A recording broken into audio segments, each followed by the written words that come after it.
Evelyn Markham had spent the entire afternoon rehearsing the moment in her head, imagining the look on Daniel's face when he finally realized what she had been trying to give him for 10 long years. The news had arrived that morning, quiet, clinical, almost unreal. 4 weeks pregnant. A string of words she had thought she might never hear again after a decade of treatments, injections, consultations, and the slow erosion of hope that comes with each failed attempt. She had held the result in her hands for several minutes, staring at the faint printed lines as if they might vanish if she blinked too hard. But they didn't. They stayed exactly where they were. Solid. True. Life-changing. She wanted the reveal to be special, something memorable, something worthy of the years of heartbreak that preceded it. And because Daniel had been so preoccupied with his company's upcoming celebration at the Palmer House Hilton, talking about it for weeks, obsessing over every detail, it felt like the perfect setting. Fancy, dramatic, grand. A place where an unforgettable surprise would feel natural rather than staged. Evelyn stood in front of the mirror in their bedroom, adjusting the simple black catering uniform she had rented specifically for the night. It wasn't glamorous, far from it, but anonymity was the point. If Daniel saw her too soon, everything would fall apart. She tucked her hair into a low bun, applied light makeup, and slipped the envelope into the inside pocket of her blazer. She touched it once, as if reassuring herself it was still there, still real. She whispered softly to her reflection, "Tonight, you'll finally know." When she arrived at the Palmer House Hilton, the lobby shimmered with golden light reflecting off the historic ceiling murals. Guests filtered in wearing evening gowns, tailored suits, and the kind of confidence that came from years of building careers in Chicago's competitive corporate scene. Evelyn kept her head slightly down, following the path toward the service entrance, where catering staff were entering and exiting with trays of champagne and hors d'oeuvres. No one questioned her presence. No one even looked twice. That was exactly what she needed. Inside the grand ballroom, the celebration was already in motion. Jazz music drifted through the air, floating above the soft chatter of guests networking, laughing and toasting to another milestone for Markham & Coware's advertising. The lighting was warm, flattering, making every corner of the room feel alive. Evelyn paused near the wall, letting her eyes search the crowd for Daniel's familiar frame. She spotted him near the center of the room, impeccably dressed as always. His suit was charcoal gray, perfectly fitted, a subtle statement of authority without shouting for attention, but something about him felt off. Daniel wasn't mingling with the same easy charm he usually displayed at events like this. He wasn't laughing, wasn't exchanging long conversations with clients or colleagues. Instead, he stood with a drink in hand, gaze fixed repeatedly on the ballroom's entrance. Evelyn's chest tightened.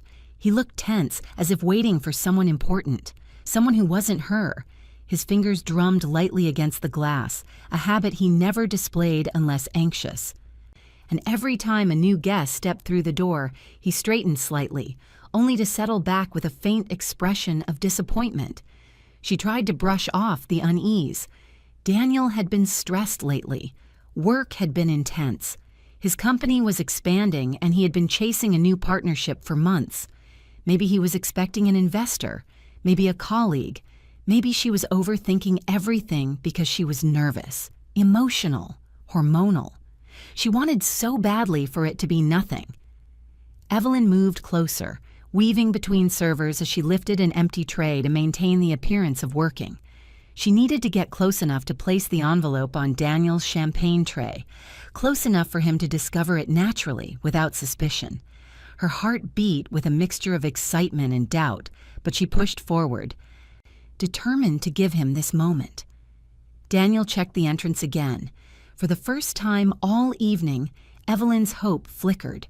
She held onto the envelope inside her jacket, feeling the weight of it press against her ribs.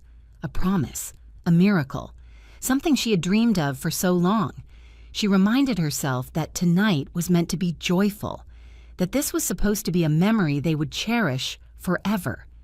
But as she watched Daniel continue scanning the doorway, distracted and strangely restless, a small, uninvited fear began to bloom quietly beneath her excitement.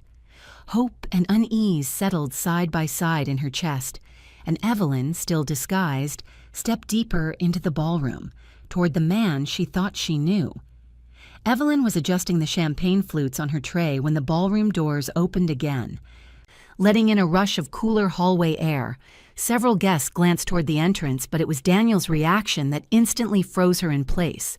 His posture shifted, tense at first, then almost electric, as his eyes locked onto the figure stepping inside. A young woman, no more than 24, crossed the threshold with the kind of unstudied confidence that only came from a lifetime of being seen, admired, and obeyed. Her dress shimmered under the chandelier lights, a silver satin slip that clung to her slender frame as if tailored specifically for her. Her hair was styled in effortless waves, the kind of look that required both expensive products and someone skilled enough to make it appear natural. She moved with the grace of someone raised in private schools, photographed at charity galas, and accustomed to entering rooms where everyone already knew her last name, Ava Kensington. Evelyn recognized her instantly from the articles Daniel had shown her months ago when he first mentioned the possibility of collaborating with the Kensington family. At the time, it had sounded like business. They're a major power in Chicago real estate, Eve. Landing them could change everything for the agency. But he had spoken about Harrison Kensington, the billionaire patriarch, not his daughter. He had never once mentioned meeting her. But here she was, and Daniel's entire demeanor changed as soon as she appeared. He set down his drink without looking, nearly knocking it over as he moved toward her with unrestrained eagerness. His smile, one Evelyn hadn't seen directed her way in months, spread across his face with an ease that made her stomach twist. He didn't hesitate, didn't keep a respectable, business-like distance. Instead, he reached out, placing a hand on the small of Ava's back as if it were the most natural gesture in the world. Ava beamed up at him, her eyes bright, her hand lingering on his forearm just a moment too long. Evelyn's fingers tightened around the stem of the champagne flute she had been adjusting. She willed herself not to stare, not to let her thoughts rush ahead of her. But the scene unfolding in front of her was too undeniable, too intimate, too rehearsed. These weren't two people meeting at a corporate event. These were two people who knew each other, deeply, comfortably, privately.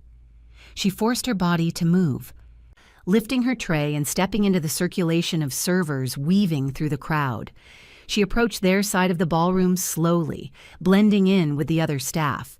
As she drew closer, the soft hum of conversation from nearby tables shifted into something that made her breath hitch. "Honestly," one woman whispered to her colleague, "they look perfect together." "Everyone at the office knows," the other replied. "It's been going on for months." Evelyn's heart slammed against her ribs. Her grip on the tray trembled so violently she had to pause for a second, trying to steady her breath. She replayed the words in her mind, hoping she had misheard them. But the whispers continued, careless and cruel in their casual certainty. She risked another look at Daniel and Ava. They were standing far too close. Daniel leaned down slightly, saying something that made Ava laugh, a soft, private sound she covered with her hand. He brushed a loose strand of her hair behind her shoulder, his fingers grazing her skin in a way no coworker would ever dare. Ava tilted her head toward him, speaking in a low voice that made his expression soften, warm, almost tender. A tenderness Evelyn had longed to see from him for years. Her throat tightened. The envelope inside her jacket felt suddenly heavy, like a secret she was carrying into a battlefield she hadn't realized she was stepping onto. She edged closer, close enough to overhear more fragments of conversation from Daniel's colleagues. They're inseparable lately. She's the reason he's been so distracted. Her parents adore him. They say he has real potential. And Evelyn? Someone whispered, a shrug. I think that marriage has been over for a while. Evelyn almost dropped her tray. Her pulse raced, her breathing shallow, her eyes fixed on the man she had loved for over a decade, the man she had trusted with her heart, her future, her last fragile hope of motherhood, the man who now stood before her, shining with a happiness he had not shown her in years, reserved now for someone else. She took a step back, then another, retreating into the flow of servers until she reached the edge of the ballroom again. Her disguise protected her. No one noticed the shift in her expression, the trembling at the corners of her mouth. The room spun gently around her, the music suddenly too loud, the lights too bright. Her heart was pounding so hard it felt impossible to keep breathing normally. The first crack in her marriage had opened, and she could feel it widening with every passing second. Evelyn tightened her grip on the champagne tray as she moved back toward Daniel and Ava's table. The weight of the glasses felt unfamiliar in her hands, as though her body no longer remembered how to do something so simple. But she kept walking, forcing her steps to remain steady. She needed to get close enough to hear, close enough to understand, close enough to learn whether the whispers around the room had been cruel exaggerations or the truth she had never allowed herself to imagine. Daniel and Ava had shifted to a more private corner of the ballroom, away from the main cluster of executives, almost as if seeking a pocket of space meant only for them. Evelyn approached with the practiced ease of a server, slipping through a crowd, her tray held slightly elevated.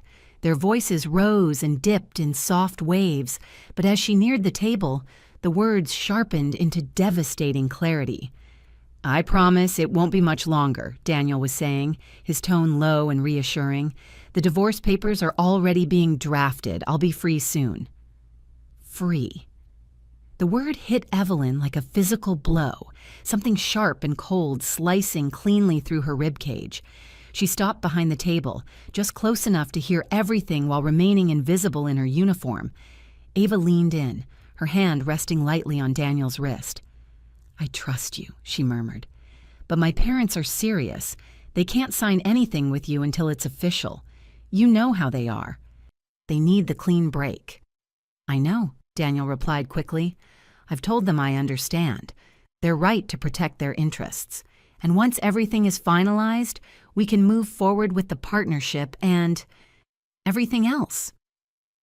Everything else. A future. A life. Together." Evelyn's breath caught painfully in her throat. She felt the room tilt slightly, as if the marble beneath her feet had shifted. She struggled to keep her face empty, her posture steady, but her fingers tightened so hard around the tray's rim, she feared the glasses might shatter. A colleague approached their table, someone Evelyn vaguely recognized from previous holiday parties. He raised his glass with a wide grin. "To the most beautiful couple of the evening," he shouted over the music. The others chimed in instantly, laughter erupting around the table. "To Daniel and Ava. You two are perfect together. Finally making it public, huh?" Ava blushed, playing coy, though she clearly enjoyed the attention. Daniel didn't deny it. He didn't even hesitate. He slipped an arm around Ava's waist, pulling her closer as if the rest of the world had already accepted what he had kept hidden from Evelyn. Evelyn backed away, her steps slow and deliberate, retreating without drawing attention. She slipped between other servers and made her way toward the far exit, leading to a service corridor. The moment the door swung shut behind her, the ballroom's warmth and noise cut off like a severed lifeline. In the narrow hallway, dimly lit and lined with metal racks and folded linens, Evelyn pressed her back against the wall. Her legs trembled under her, threatening to give out. The tray in her hands tilted dangerously, and she set it down on a nearby counter before the glasses could fall. Silence wrapped around her, the kind of silence that felt heavy, suffocating, alive. She reached into the inside pocket of her blazer and pulled out the envelope. Her miracle, her fragile hope, her 10 years of quiet prayers finally answered. The pregnancy confirmation she had planned to reveal tonight, under glittering chandeliers and with a champagne toast in hand. The paper trembled violently between her fingers.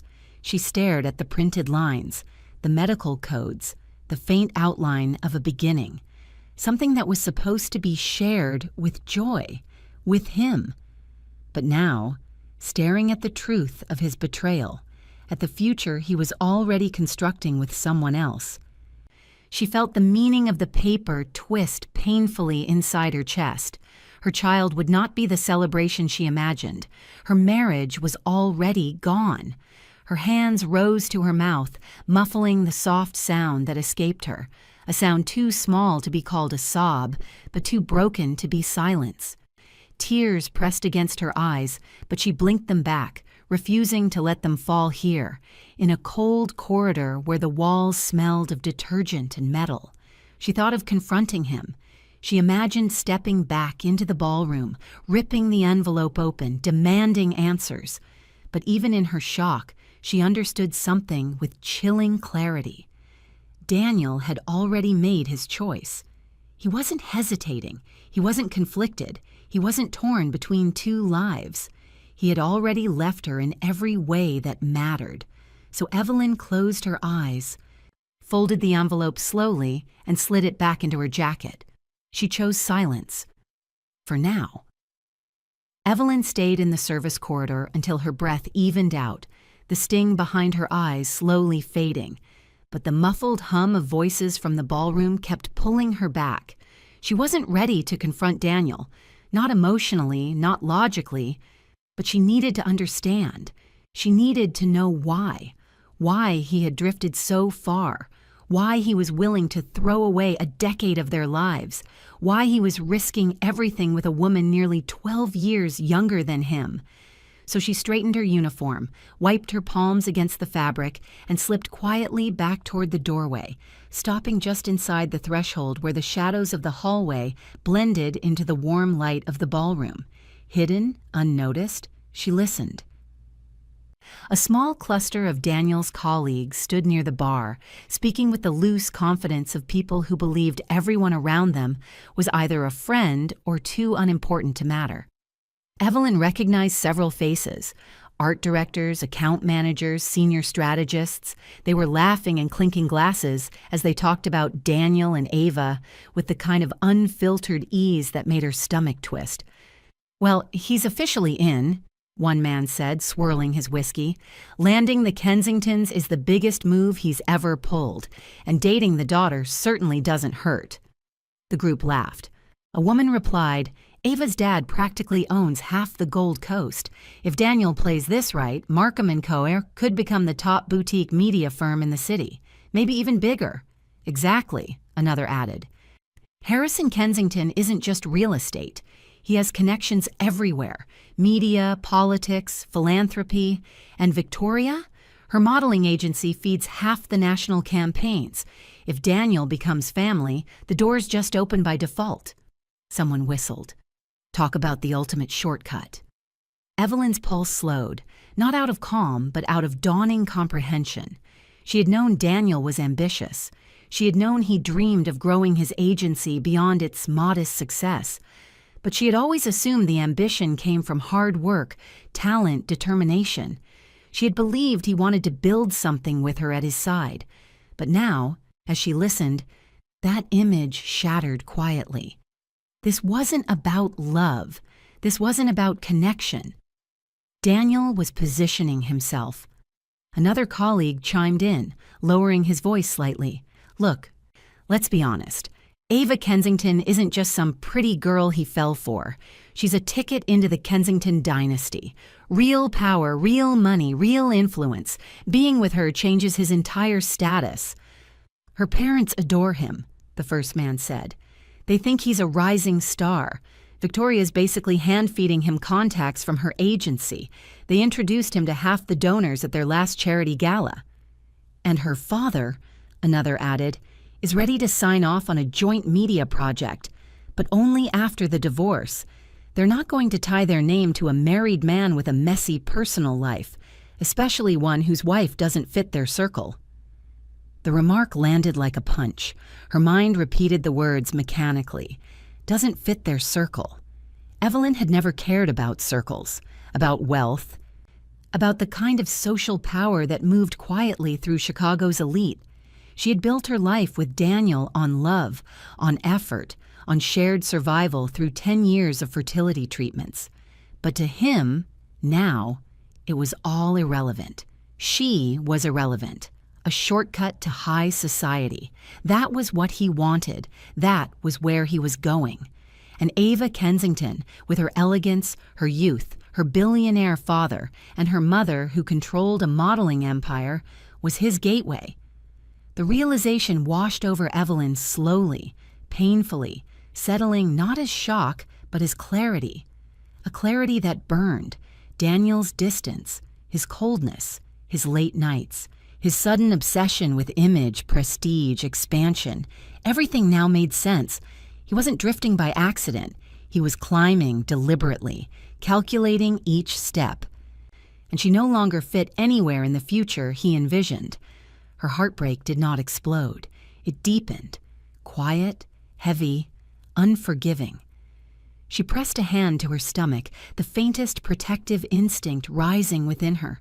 The child growing inside her had no place in the world Daniel was constructing, and that truth, more than anything she had heard, settled like a weight she could not shake. Daniel hadn't chosen Ava. He had chosen the Kensington Empire, and Evelyn, still standing in the shadows, finally understood just how thoroughly she had been left behind. The apartment was quiet when Evelyn stepped inside, still wearing the catering uniform beneath her winter coat. The city lights of downtown Chicago flickered through the windows, casting long, fractured shadows across the hardwood floor. She stood there for a moment, listening to the silence, a silence that felt heavier than anything she had carried home before. Daniel had texted earlier that he'd be late. Of course he would be. He was probably still at the Palmer House Hilton, basking in the glow of the Kensington's approval, polishing the image he cared about more than his marriage. Evelyn removed the coat and hung it neatly on the rack, moving with the detached precision of someone whose emotions had been temporarily numbed by shock. But beneath the stillness, something simmered. Not rage, not panic, but something quieter and sharper. Resolve. She crossed the living room and entered Daniel's office. He rarely let her in here anymore. The space had once felt like a shared dream, a place where they planned the early days of the agency, nights filled with brainstorming sessions and cheap takeout on the floor. Now it felt sterile, curated, designed for visitors he wished to impress, and designed to hide things. Evelyn switched on the desk lamp. A soft amber glow illuminated neatly stacked folders, a locked drawer, and Daniel's laptop positioned perfectly at the center. She stood still for a moment, remembering the conversation she had overheard earlier, hearing those words again. Divorce. Free soon. The Kensington Project. If Daniel truly intended to leave her, then she deserved to know what he was leaving her for and what he had already done behind her back. She sat at the desk and began with the unlocked folders. The first few seemed normal. Client invoices, project schedules, marketing timelines. But then, in a folder marked Vendor Contracts. Pending. She found something that made her pause. A contract for a payment Daniel had approved to a consulting firm she'd never heard of. One listed at a P.O. box in Cicero, with no website, no phone number, nothing verifiable. The payment was large, suspiciously large for the services described: brand reputation recovery and narrative redirection. She frowned. She opened another folder, then another. Patterns began to appear. Payments routed through shell companies, clients whose accounts appeared tied to scandals she remembered seeing in the news, invoices for strategic silence, reputation shielding, controlled media bypass. She pulled out her phone and Googled the clients' names. 2 were associated with SEC investigations. One was linked to a public embezzlement case in Schaumburg. Another had quietly settled a harassment suit last year, and yet Daniel's agency had continued to receive money from them. A cold realization crept through her. Markham & Co. wasn't just doing PR, it was laundering reputations, covering fraud, selling silence. She felt her heartbeat quicken, but her hands remained steady as she continued sorting through the documents. Hidden beneath a stack of sanitized reports, she found a thin envelope containing handwritten notes in Daniel's slanted script. These weren't meeting notes, they were instructions. Instructions for creating fake testimonials, burying negative search results, and generating fabricated social metrics to boost client status online. This wasn't ambition, this was corruption, and Daniel had built his entire rising star image on it. Evelyn leaned back in the chair, breath slow, controlled. 10 years of marriage flickered through her mind. Every late night he blamed on demanding clients. Every networking event he insisted she skip because it's boring, trust me. Every mood shift he attributed to pressure. Pressure wasn't the cause. Secrets were. She reached for the locked drawer. Daniel kept a small box of spare office keys in the lower cabinet. Within seconds, she found the one she needed. The key slid into the lock with a quiet click. Inside were more financial records, private accounts, unexplained transfers, and a leather folio containing details about the upcoming partnership with Harrison Kensington.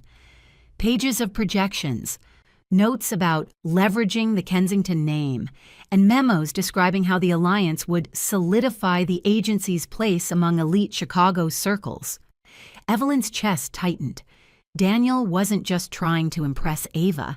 He was trying to transform himself, no matter what he had to hide, falsify, or destroy in the process. She pulled out her phone and quietly photographed every document, each page, each spreadsheet, each handwritten note. She didn't know yet what she would do with this, but she knew what the Kensingtons would do if they ever saw it. Cut ties instantly. They were powerful, but their reputation was surgically managed.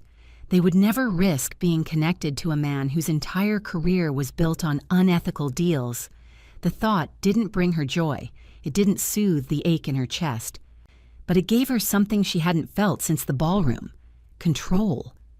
She gathered the copies into a neat digital folder, naming it something plain, something harmless. Then she closed the drawer, turned off the lamp, and stood in the dim room, her silhouette reflected faintly in the window. Daniel's world was built on illusions, but she had the truth now, and she held it quietly, steadily, like a blade she wasn't yet ready to use, but one he would never see coming. 2 days passed before Evelyn made her first move. She spent those hours replaying the documents she had photographed, listening again to every whispered revelation from the ballroom, feeling the cold weight of clarity settle deeper into her chest. She did not move rashly. She did not confront Daniel. She did not tell a soul. Instead, she watched him leave the apartment early Monday morning with a confidence that bordered on arrogance. He kissed her forehead lightly before walking out, an automatic gesture so empty it barely skimmed her skin. The moment the door closed, Evelyn went to her bedroom closet. The disguise she needed wasn't dramatic, just someone else. Someone Daniel wouldn't recognize if word ever traveled back. She tied her hair into a sleek low bun, applied minimal makeup, and chose a fitted black blazer paired with tailored pants. Professional, neutral, forgettable. Before leaving, she slipped her real ID into a drawer and replaced it with the alias she had once used for freelance consulting, Elena Roman, a harmless pseudonym left over from an old project. Today, it had a new purpose. The Kensington Model Agency occupied a glass-paneled building on the near north side. The lobby was airy and modern, filled with curated photographs of international campaigns, high-end fashion, luxury fragrance lines, editorial spreads that had shaped careers. Evelyn paused briefly at the entrance, steadying her breath. She wasn't nervous. She was calculated. A receptionist greeted her. "Welcome to Kensington Model Agency. Do you have an appointment?" "Yes," Evelyn replied smoothly. "Elena Roman. I'm here to discuss potential collaboration opportunities with Mrs. Kensington." The receptionist searched the system, found nothing, and apologized. I don't see you scheduled, but Mrs. Kensington is between meetings. If you'd like to wait. Evelyn smiled. Of course. Minutes later, Victoria Kensington swept into the lobby, elegant, commanding, the kind of woman who radiated authority without raising her voice. Her silver hair was pulled back in a chic twist, her sharp eyes scanning the room with practiced precision. "Mrs. Kensington," the receptionist began, "this is Ms. Roman. She requested a moment to discuss potential partnership opportunities." Victoria extended a polite hand. "I can spare a few minutes." They walked toward a quiet seating area lined with modern art.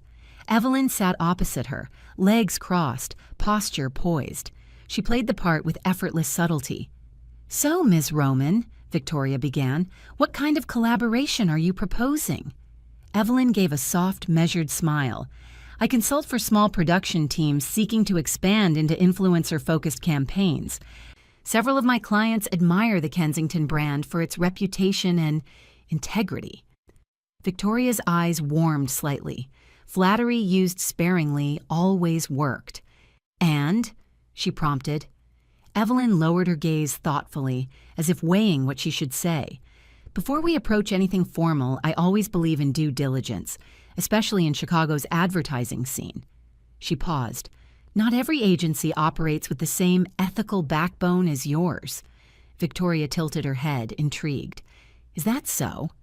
"There are firms," Evelyn continued, voice steady, "that specialize in unconventional methods, off-the-book deals, reputation concealment, rapid image manipulation that crosses ethical lines." Victoria's posture sharpened. She did not interrupt, which was exactly what Evelyn wanted. "I'm sure you know how much can hide behind polished branding," Evelyn added gently. "One specific agency has been raising red flags among several of my contacts. I won't name names, gossip isn't my business, but I'd advise caution with any new partnerships in that arena.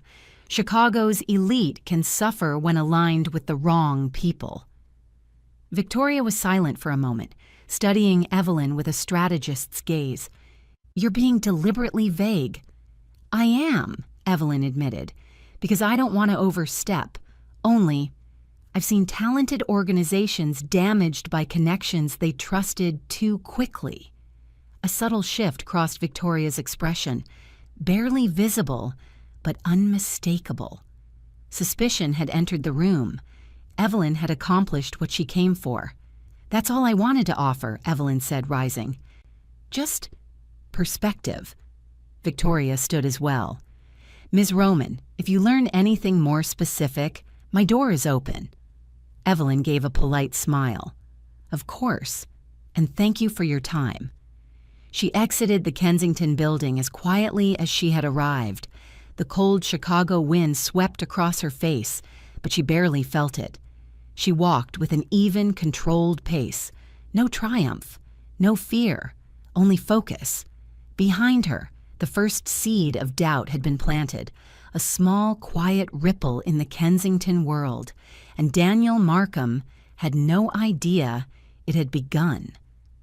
Harrison Kensington did not grant meetings easily. His schedule was guarded like a federal archive, curated months in advance by layers of staff trained to keep distractions away from one of Chicago's most influential power brokers. But when Evelyn, under the name Elena Roman, requested a private discussion regarding urgent concerns tied to his family's future business alliances, the response came back within an hour. A meeting was arranged for the next morning. The Kensington patriarch insisted on choosing the location himself, a private conference suite on the top floor of the Kensington real estate headquarters, a place where he controlled the environment, the security, and the narrative. Evelyn arrived early, her hair tucked neatly behind her ears, her expression composed. She carried only a slim leather folder, Daniel's documents, the same ones she had photographed meticulously days before, evidence she never imagined she would gather, evidence she now carried as calmly as a chess piece being moved into position. The receptionist escorted her to a glass-walled room overlooking the Chicago River. Harrison Kensington entered minutes later. Silver-haired, broad-shouldered, authoritative without speaking a word, He closed the door behind him, gesturing for Evelyn to remain seated. "I was told you have information requiring my immediate attention," he said, his voice low and measured. Evelyn met his gaze without flinching. "I do, and I will be direct. What I'm about to show you concerns your daughter, your business interests, and a man named Daniel Markham." Harrison's expression barely shifted, but his eyes narrowed, attentive now, listening. Evelyn opened the folder and slid several documents across the table: transaction logs, fake invoices, shell company payments, notes about reputation laundering. Projections Daniel had drafted for their future joint venture. Harrison examined the documents slowly, page by page, his jaw tightening with each line. When he reached the financial transfers and handwritten notations, he stopped reading entirely. He pressed a button under the desk. Within seconds, an assistant entered. Harrison handed him the documents without explanation. "Confirm every detail," he ordered. "Pull cross-references. Cross-check against our internal investigations database. Quietly." The assistant nodded, gathered the pages, and left the room. Harrison turned back to Evelyn. "How did you obtain this?" "Legally," she replied. "I had access to his office. Nothing was hacked, nothing stolen, simply discovered." "You're very careful," he noted. "I have to be." Silence settled between them until the assistant returned 30 minutes later, a compressed but nervous look on his face. "Everything checks out," he said. "All of it." Harrison dismissed him again and leaned back slowly, hands folding on the table. "So," he said quietly, "Daniel Markham has been deceiving my daughter and attempting to ride my family's name to legitimacy." Evelyn didn't answer. She didn't need to. Harrison exhaled sharply, the kind of sigh that came not from surprise but from insult. "I suspected something was off," he admitted. "Victoria told me about a woman who came to her agency to plant doubts. I assume that was you." Evelyn nodded. "A necessary first step." "You understand what bringing this here means," he said. "This is not gossip. This is criminal exposure, laundering, falsified accounts, fraudulent partnerships. If this reaches the wrong regulators before we prepare, it could blow into a very public disaster." "I understand," Evelyn replied, "and I'm not here for publicity." Harrison studied her again, more intently this time. "Then what are you here for?" Evelyn took a slow breath. She had rehearsed these words in her mind, but delivering them aloud still felt like stepping into a new version of herself. "I want two things," she said. "First, Daniel must face the legal consequences of what he's done, not just for cheating, for defrauding people, manipulating companies, and using your family as a stepping stone." "And the second?" Harrison asked. "My unborn child," Evelyn said softly. "I don't want your money. I don't want your influence. But I want financial security for my child, so they are never vulnerable to the fallout of Daniel's choices." A quiet shift crossed Harrison's expression. Not sympathy, but recognition. Respect. "What is your child to Daniel Markham?" he asked. "His," Evelyn answered. 4 weeks. Something in the room recalibrated. Harrison sat forward, elbows on the table. "You have my attention," he said, "and my cooperation." Evelyn held his gaze. "Then we have an understanding." Harrison nodded once, a gesture as binding as a signature. "The downfall begins now," he said.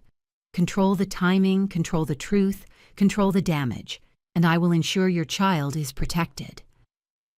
For the first time in days, Evelyn allowed herself a slow, steady breath.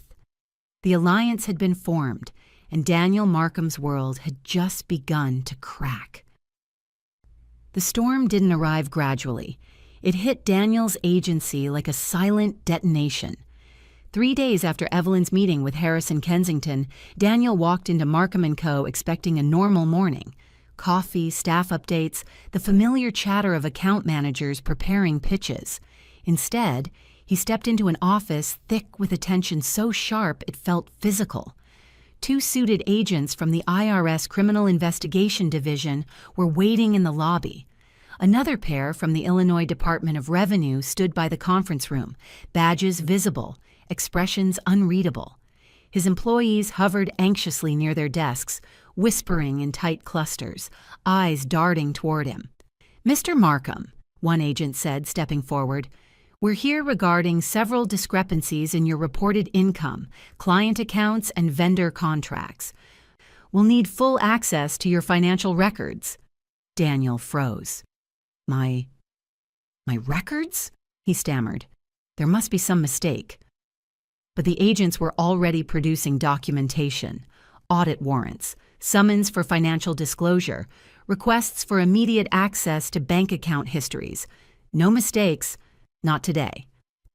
They escorted him into his own conference room, now occupied by auditors and forensic accountants. His laptop was taken. His financial files were collected. His company server was mirrored by investigators. Within an hour, a bank representative arrived with an announcement delivered in a practiced, icy tone. "Your operating accounts have been frozen pending investigation." Daniel's jaw slackened. "Frozen? You can't freeze my accounts. My staff needs payroll, my vendors, my clients." "Sir, the freeze is legally mandated." He felt the world tilt.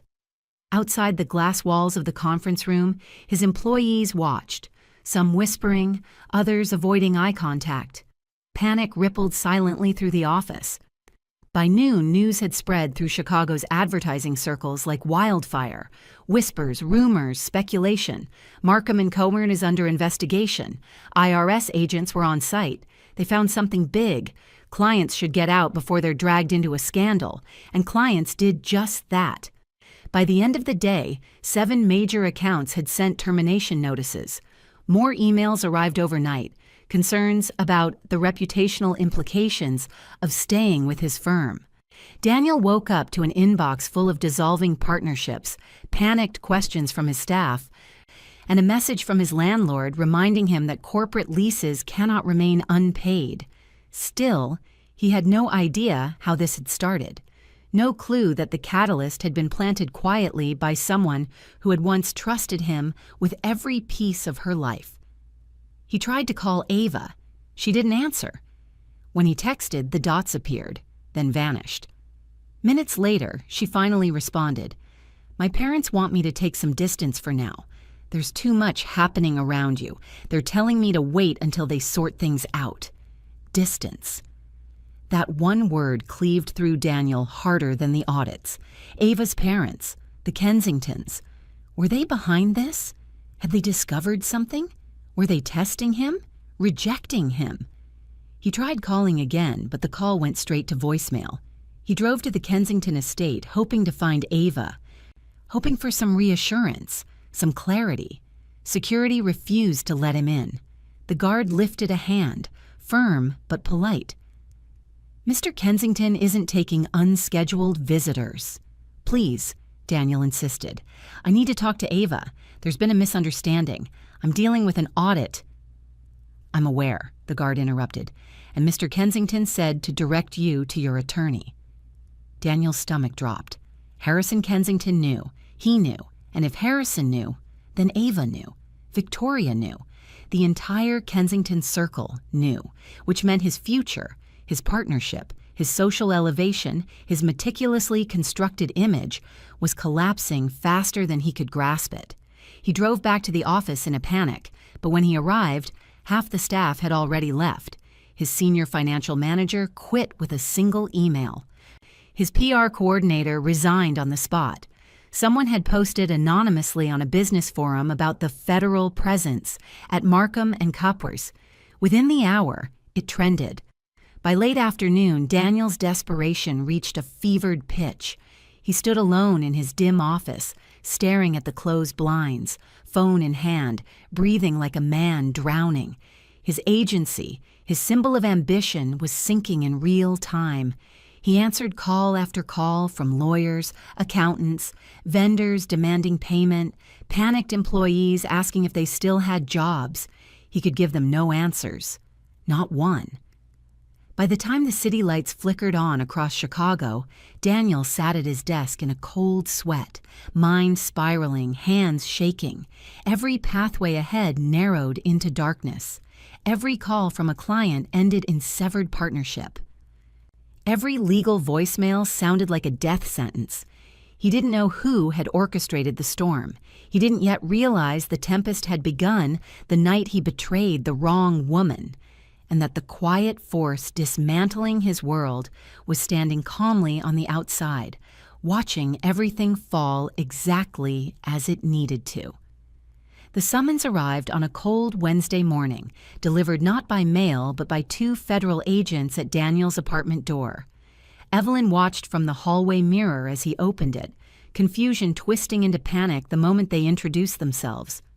"Mr. Markham," the lead agent said, "you are required to appear for questioning regarding ongoing investigations into financial misconduct, falsified business records, and tax irregularities associated with Markham & Co." Daniel's face drained of color. This must be a misunderstanding. I've done nothing wrong." "We'll give you an opportunity to clarify everything," the agent replied calmly. "Please come with us." Evelyn stood perfectly still, expression unreadable. She didn't speak. She didn't intervene. She simply observed as Daniel threw on a coat and followed the agents out of the apartment, like a man walking into his own shadow. Hours passed. She made tea. She sat at the kitchen table. She kept her breathing slow, steady, controlled. By the time Daniel finally returned that evening, he looked as though he had aged a decade. His hands shook as he removed his coat.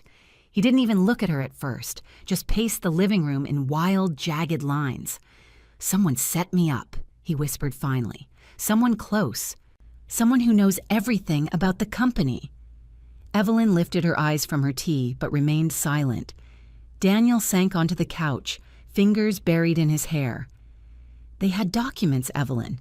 Not things you can just guess. Not things you can fake. They had transaction logs, shell accounts, vendor agreements. They knew exactly what the IRS already suspected. They even asked me about payments I never told anyone about." His voice cracked. "Someone betrayed me." He looked at her then, really looked, but there was no suspicion in his gaze, just fear, exhaustion, desperation, and the growing realization that the world he had built from smoke and mirrors was collapsing around him. The next morning, agents returned. This time, they didn't ask him to come voluntarily. "Daniel Markham," the lead agent said, "you are under arrest for charges of federal tax fraud, wire fraud, falsification of business records, and conspiracy to conceal income from regulatory agencies." The words hit the apartment like thunder. Evelyn stood by the doorway, her hands clasped quietly in front of her. Daniel looked at her as if hoping she would intervene, defend him, tell the agents there had been some mistake. She did none of that. His wrists were cuffed. He was escorted out under fluorescent hallway lights that suddenly felt far too bright. As soon as the door closed, Evelyn exhaled. Not relief, not triumph, but something deeper, heavier. An ending she had never asked for, but now accepted.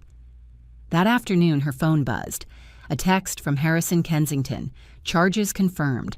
Formal indictment expected. He will likely serve several years. We will ensure your child's future remains protected." Evelyn read the message once, then set the phone down. Later that evening, she received a call from a Cook County family law attorney, one Harrison had arranged discreetly. "Mrs. Markham," the attorney said, "we have prepared the divorce petition. Given the circumstances, the court will likely expedite the proceedings. Your grounds are clear: irreconcilable differences, adultery, and financial endangerment." Evelyn listened quietly, nodding even though the attorney could not see her. When the call ended, she sat alone in the dim living room, feeling the weight of everything settle across her shoulders. She wasn't angry anymore. She wasn't heartbroken. She was simply exhausted, but resolute. She reviewed the draft documents, the division of property, the petition for full legal custody of her unborn child, the restraining orders associated with Daniel's criminal charges. Every page deepened her clarity. This was no longer about revenge. It was no longer about exposing the truth. It was about survival, her child's future, her own safety, a clean break from a man she had loved for far too long. That night, she placed the signed divorce papers in a sealed envelope and left it by the front door for the attorney's courier. She didn't cry. She didn't falter. When she finally turned off the lights and walked toward the bedroom, the apartment felt strangely quiet. Not the silence of fear, but the silence of a chapter closing. And Evelyn Markham walked into the darkness, not as a woman destroyed, but as a woman who had chosen to save herself. The River North apartment was small, sunlit, and profoundly quiet. Everything Evelyn needed after the storm she had survived. Harrison Kensington ensured the purchase went through discreetly, with paperwork filed through a trust that protected both her privacy and her unborn child's security. The space wasn't extravagant, but it was hers, safe, untouched by Daniel's past or the ambitions that had once poisoned their life. Evelyn settled into the new routine gradually. She spent her mornings walking along the riverfront, hand resting over her growing belly, breathing in the cold Chicago air. For the first time in months, she could think without fear, move without watching her shadow, sleep without the echo of Daniel's deceit. Then, unexpectedly, someone from her past re-entered her life, Dr. Lucas Everett. He had been her fertility specialist for years, a quiet anchor during the darkest phases of her infertility journey. He had seen every heartbreak, every failed attempt, every moment she had fought to stay hopeful. He had also been the first person to confirm her miracle, 4 weeks pregnant, before everything with Daniel unraveled. Lucas reached out after hearing of her relocation through a mutual colleague. His message had been simple: if you ever need support during the pregnancy, I'm here. No expectations, just care. Evelyn hesitated at first. Trust felt like a fragile thing, but she eventually agreed to meet him for coffee near the medical district. When she walked into the cafe, Lucas stood to greet her. He looked the same: warm eyes, gentle demeanor, an ease that made the world feel less sharp. "You look stronger," Lucas said softly. "I'm trying," she answered. They talked for an hour, then 2. Lucas never asked about Daniel, never asked for details she wasn't ready to share. Instead, he asked how she was sleeping, what she was eating, whether she was feeling supported. He spoke to her as someone who genuinely cared, not because of obligation, not because of opportunity, but because he had once seen her at her most vulnerable and had admired the strength she never recognized in herself. He became a steady part of her life after that. He drove her to prenatal appointments when the winter roads were icy. He helped her assemble a crib in the apartment, laughing quietly whenever the instructions made no sense. He left fresh fruit by her door on mornings she felt nauseous. He sat with her in silence on evenings when fear gripped her unexpectedly. There were no declarations, no rush, no intrusion, just presence, a slow, gentle rebuilding. As her due date approached, Evelyn found herself leaning on Lucas more than she expected, but never in a way that overwhelmed her. He was patient, steady, a grounding force when memories of Daniel resurfaced during the nights. When her labor began, she called him without thinking. Lucas arrived at the hospital within minutes, remaining by her side through every contraction, every tremor of fear, every exhausted breath. He held her hand as the medical team moved with calm urgency. "You're safe," he whispered. "I'm here. You're not alone." When baby Nicholas finally entered the world, a small, perfect boy with Evelyn's quiet eyes, Lucas was the first to place a gentle hand on the newborn's back, steadying him as Evelyn began to cry softly with relief. It wasn't the life she expected, but it was the life she needed. As weeks passed, Lucas continued visiting, always with the same respectful warmth. He helped with bottle prep, changed diapers with surprising skill, and sat beside Evelyn during long nights when Nicholas wouldn't sleep. Their connection deepened, not through dramatic confessions, but through consistent acts of care. In the background, Daniel Markham's fate unfolded quietly. After weeks of negotiation, he accepted a plea deal, reduced charges, a shorter sentence, but still federal prison time. He never learned who delivered the evidence, never learned how the Kensingtons discovered everything, never learned that Evelyn had walked away pregnant with his child. He never asked. He never knew. And Evelyn never offered the truth. Her new life was not built on vengeance. It was built on escape, protection, and renewal. Daniel belonged to the past, a chapter closed, locked, and sealed. One crisp spring morning, Lucas arrived with coffee and a small bouquet of tulips. Evelyn opened the door. Nicholas nestled in her arm, half asleep. "You're early," she said, smiling. "I like seeing you both start the day," he replied softly. Something shifted then, not dramatic, not overwhelming, but undeniable. A quiet recognition, a beginning. Evelyn stepped aside and let him in. Her life, once shattered, had settled into something gentle, something safe, motherhood, healing, and the first warm, honest companionship she had ever known. Nicholas stirred, letting out a tiny sigh. Evelyn kissed his forehead. This was her peace, her renewal, the life she chose.